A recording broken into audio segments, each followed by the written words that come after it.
The most conspicuous feature of Tantallon is the awesome red sandstone curtain wall drawn across the neck of the grassy headland.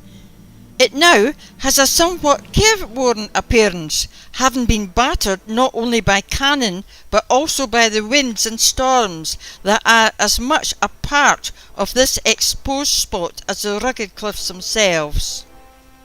Measuring almost 13 feet in thickness, the wall has just a narrow slit here and there, lighting the stairs and tiny wall chambers behind.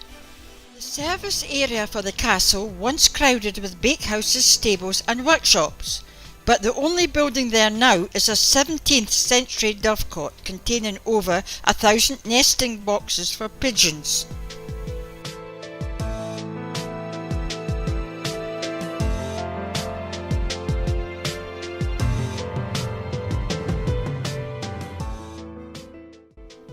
About 1.5 miles from Tantallon lies the Bath Rock, a volcanic crag rising 350 feet out of the Forth estuary.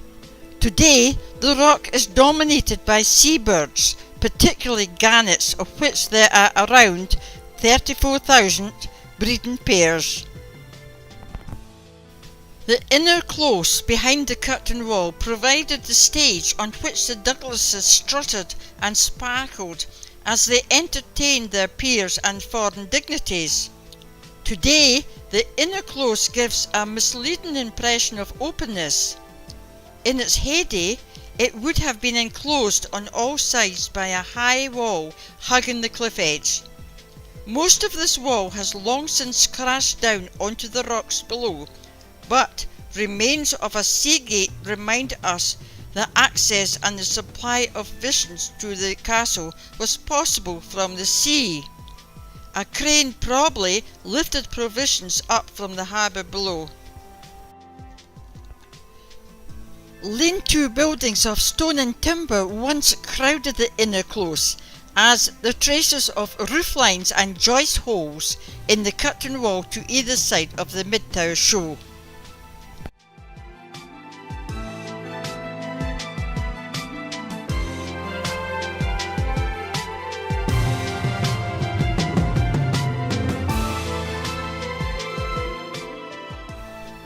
The curtain wall has been greatly altered during its history. The areas of masonry consisting of green basalt date from the rebuilding following the 1528 siege.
Standing on the battlements, it is not hard to imagine the feelings of the defending garrison in 1528 as, firstly, they watched the dust of James V approaching army, then heard the drums beating to the rhythm, ding-doon, Tantallon, ding-doon, Tantallon.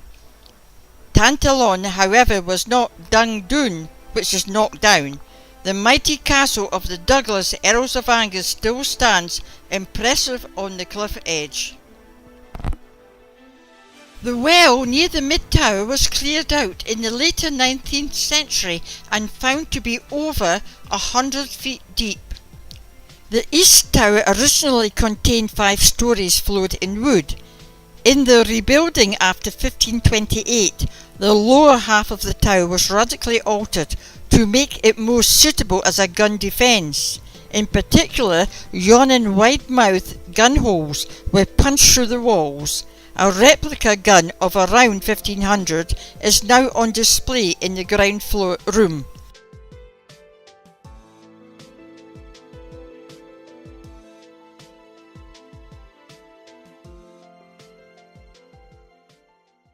Lovely day. Right, let's go.